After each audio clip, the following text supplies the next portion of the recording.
18 minutes, just 18 minutes, in the over 2-hour-long film that is It's a Wonderful Life, passes between the moment where George Bailey famously wishes that he had never been born and the moment where he's professing to the heavens that he wants to live. The most famous part of the movie, the part that has garnered so many references and homages and parody in other pieces of media, the part that is so synonymous with this film that people who haven't seen it probably think it's the entire plot, encompasses just a little over 10% of the total runtime. And from a strictly narrative perspective, it's not entirely necessary. So how come it's the part that everyone knows? Let's talk about it, and to do that, we have to talk about the other 90% of the movie, which follows the life story of George Bailey, from young boy to what can probably best be described as warped, frustrated young man. Specifically, we watch as every hope and dream this man ever had dies. One of the first things we learn about George is that he wants to be an explorer. He wants to have adventure. He wants to see the world. He wants to get out of the little sleepy town of Bedford Falls that he was born into. And the tragedy of the character is that he never does,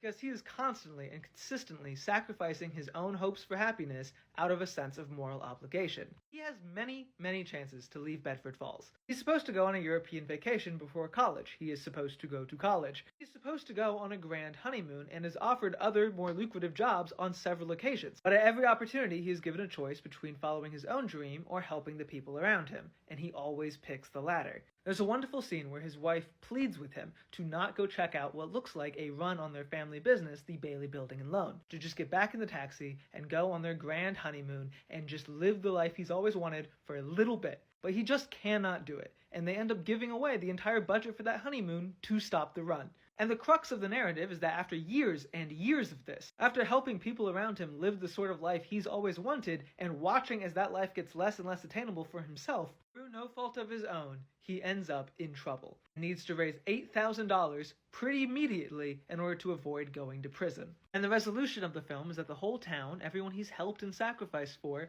comes together in sort of the first successful GoFundMe and bails him out. Pull all their money together and get more than enough for him to avoid prison. Which is why I say that from a strictly narrative perspective, the part that's most famous about this movie is not entirely necessary. Because that is a plot. That's an arc. That is a man who sacrifices everything for the town, and at the end the town comes back to save him. And honestly, it'd probably make for a pretty good Christmas movie just like that. But what really elevates this film to a true classic is those 18 minutes. Because they take into account another factor of this film that is rarely talked about, which is that George Bailey is not a saint. He may not even be, depending on your definition, a good person. He's not acting out of the kindness of his heart, but rather out of a sense of moral duty. He's doing what he thinks he has to do, and he's resentful about it. He's angry that the life he wanted has been stolen from him. As the villain of the film, Mr. Potter, states, the only person in town that hates the Bailey Building and Loan almost as much as him is George. Which means that without those 18 minutes, it would look like the message of the film was, do good things and one day you'll be rewarded. That George learns not to be resentful of his actions and to not feel like he's wasted his life because those actions eventually lead to him being saved. That's not the message the film is interested in. So we get these 18 minutes. We get to see a world in which George Bailey had never been born, and more crucially, we get to see him see it. We watch as he realizes that he has not wasted his time on Earth. That all of his actions and everything he did was worth it, not because one day it would lead to him being saved, but despite the fact that it would one day lead to him being condemned. Because when those 18 minutes end, George doesn't know that the town has rallied behind him. He doesn't know that he's no longer in danger. He declares to gods and angels that he is no longer suicidal and wants to live, and runs home fully expecting to still be arrested. By taking just 18 minutes to show the character changing internally before getting rewarded externally, the entire message of the film changes. Because it doesn't matter whether George becomes fiscally rich at the end or if he rots in prison. What matters is that he thinks his life matters. Everything he's been through has been worth it, and that's worth continuing on. That's a truly beautiful message. And I'm not surprised that those sole 18 minutes of the film resonated with so many people. Okay, so Marley from A Christmas Carol is perhaps the greatest pal to ever exist in media. Like, this motherfucker was a vile, evil human being. An uber-capitalist who laughed at evicted orphans huddling together in the snow. I don't know if that actually happens in A Christmas Carol, but they do say it happened in the Muppet Christmas Carol, so it's canon as far as I give a shit. The point is, Marley's an ass. He's one of the worst fucking people ever. He dies, presumably has the same nobody will mourn you thing as Scrooge, realizes that he is eternally being punished for being an asshat, develops the greatest sense of compassion fucking ever, organizes 3 goddamn ghosts to go and pay a visit to his old buddy just so he doesn't end up the same way? Like, that's so much effort for a man who is explicitly described as having no heart whatsoever, and it's all after the grave. He evolved and grew and changed and developed a heart after he died. I want to see the story of John Marley realizing that he has to personally save Scrooge's existence. Give me that story. Thank you. Happy birthday! Hey, I said my first words. But snowmen can't talk. Hi, you might think I'm insane, but I saw that clip earlier and it's not left my brain since. Because there's something a little weird about it, right? Something just not quite right about how Frosty the snowman spontaneously spawns into sentience. At first, I couldn't put my finger on it because it just seems like he's saying, hey, I'm alive now, that's lit, like every other character that randomly becomes alive. But then I realized he's not just saying, hey, I can see, I can talk, that's cool. What he says is, happy birthday, already weird, and then, wait, snowmen can't talk. Snowmen can't talk? What's with the third person narrative, you fucking nitwit? Why is he talking like he's one of the children watching the snowman come to life? That's you, bitch! I understand that every time you have a character like this that goes from inanimate to animate, you have to give them some level of understanding about the world. I am not here to question how Frosty knows the phrase, happy birthday, but I am here to question why the fuck he has the mental concept of a snowman that extends beyond the thing that I am. The thing that surprises him in this scene is not being alive, it's the fact that a snowman, a thing he perceives in his own snow head as being inanimate ice, is talking. That's the thing that's weird. It's less like he came to life and more like he just woke up in a snowman body. Is it the hat? Wait, hold up. What does the magic hat do in Frosty the Snowman? I always just assumed that they just put it on. He's alive now. Is he alive? Or is he just a guy animating a snowman? No, because he doesn't have memories.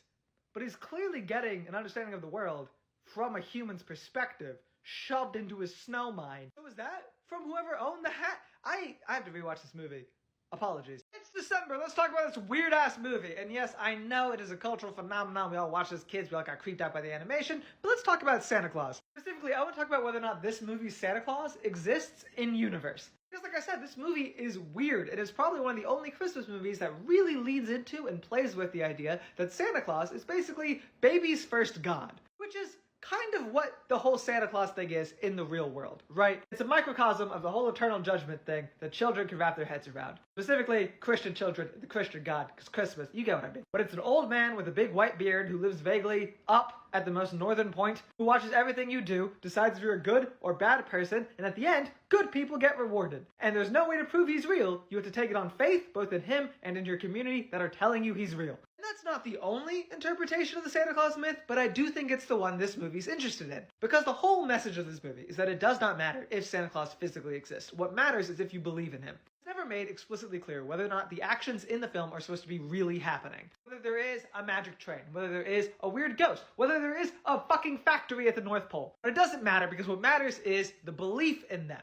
Because by choosing to believe in them, you stay connected with the magic, and life is worth living. And that's where we get to the fucking bell, right? At the end, the kid has a fucking jingle bell, and he's the only one that can hear it. It presents us with two interesting options. Number one, that Santa Claus is not physically real in this world. That it's a dream and a lesson that the child has learned, and he's now embracing the magic in his life, choosing to believe that the bell is real, and thus gaining happiness from it, again, as a sort of metaphor for faith. Which, given that the creators of this movie have said that Tom Hanks' three roles are supposed to represent the Father, the Son, and the Holy Spirit, I think is the film's intention. But if you're like me as a kid, you didn't see any of that shit. You just thought, yeah, that 100% proves everything in this movie fucking happened. Which means in this universe, Santa Claus is real.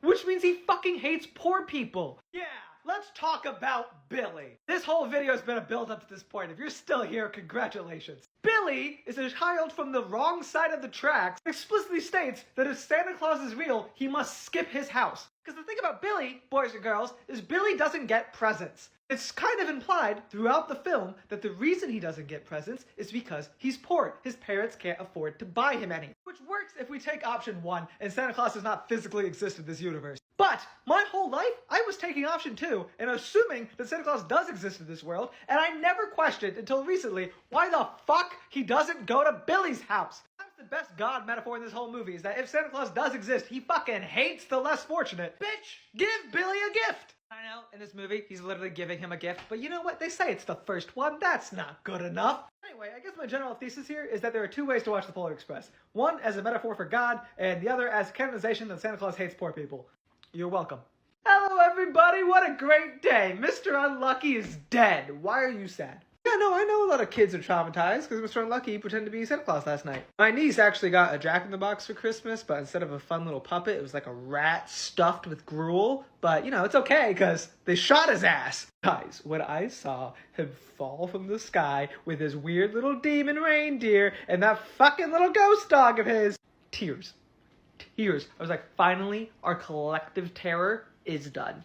What do you mean you don't know who he is? He's Mr. Unlucky. You know, the local ghost story. He's been terrorizing us since we were kids. Has the big white skeleton head, wears the black suit, filled with existential dread, likes to pontificate about his role in the universe. I mean, like, who else would have an identity crisis and dress up like Santa Claus with demon reindeer? Like, that is such a Mr. Unlucky thing to do. What do you mean? Guys, this man has personally terrorized me since I was 4. Come on, how have you never seen him? I can't be crazy. He was just Santa Claus. They just shot him. I'm just happy next Halloween's gonna be the first one without him.